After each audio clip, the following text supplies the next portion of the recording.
Welcome. This is David Boles, Human Meme. Today's topic, all men fall. All men fall. The great man stands back up. The greater man helps his fellow man rise again too. Now you may have read that quote from me on Twitter a month or so ago, but that idea first landed here in this, your Human Meme podcast. Sometimes I test ideas and thoughts on social media before I publish them here. And sometimes it's the other way around. And the podcast idea is led by my previous social media sharing. Everything is circular. It all reverberates.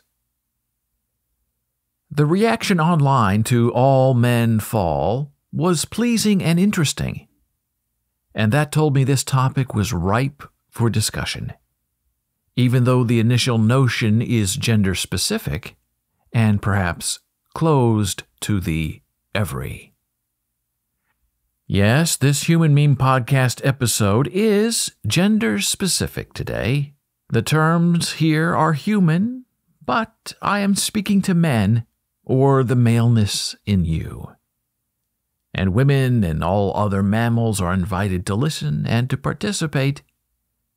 But if the pronouns remain masculine, it's because of the terms of this discussion happen to be male, or man-to-man. Now, when another man says to you, a man to man, I want to speak to you man to man, it is usually always about a woman. But not today. Today we are speaking man to man, and then putting away our masks and our facades to just reveal our true selves, our unrecovered masks that often get caught up in stereotype and expectation and duty. There can be no pride in hiding, and no humiliation in gumption. Why risk the revelation? What does it mean to be a man today? Maleness, manhood, can not only be about gender.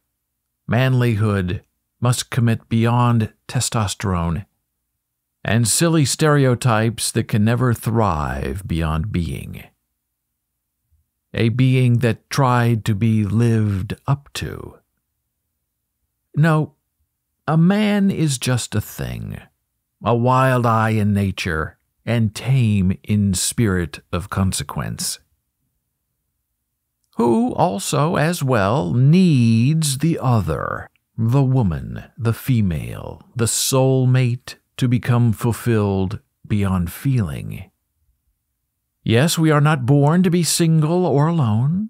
We are born to be meted out, for, with, and against each other in the simple dyad of two. Two are always stronger than one, and that includes whatever pairing or duo you might hope to create to find the end of your own being. The purpose of a man, a sentient being, must be to help the other. Not just help the bloodline or help the friend, but to help the stranger, the enemy, and the risky unknown.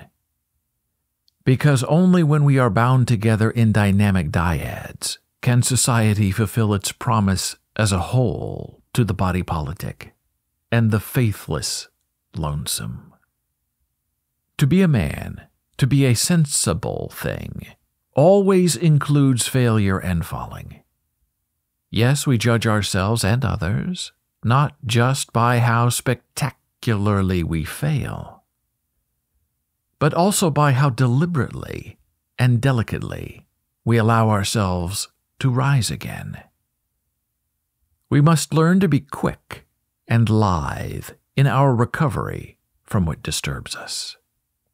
Some of our wounds are self-inflicted, while others have never been earned and are entirely unfair. So what are we going to do about it? When we are wronged, do we remain in stasis, unmoving and divine in perception only, and never in action? Recovery takes effort and the asking of help. There isn't a man alive who fell alone and who stood up alone. Ask someone to give you a hand up, and know you'll offer one in return for the next person in line who falls behind you. There is no shame in asking for a yes, or for putting your personal reputation as a winner on the line, if it means coming up a conqueror after falling. Risk not, yearn not. There is no reward for the felled, only for the fallen. We are all perpetrators and sufferers of tragedy.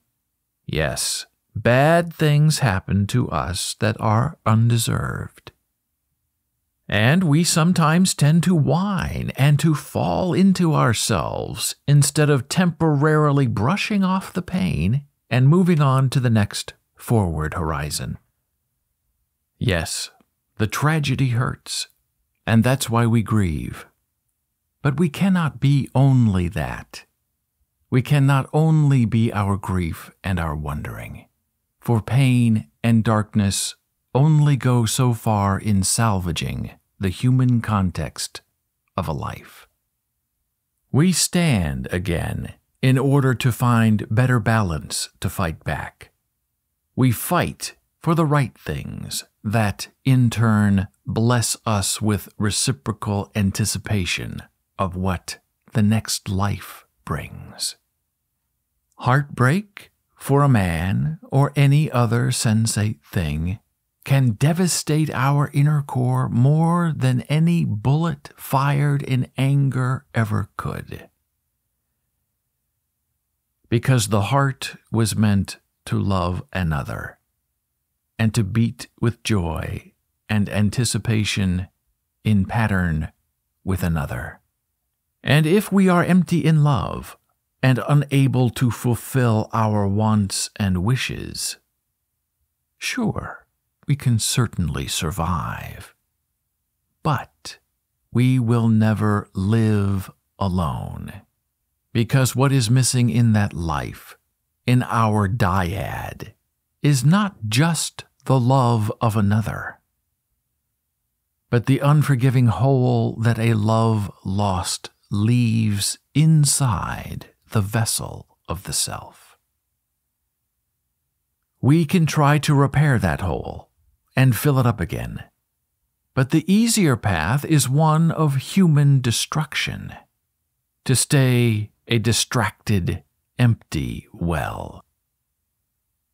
And we find comfort in that stasis of never allowing ourselves to rise again, even though we and those around us will try to quench, to heal that fallow hollow that was self-constructed only to distort and to wound and to never teach.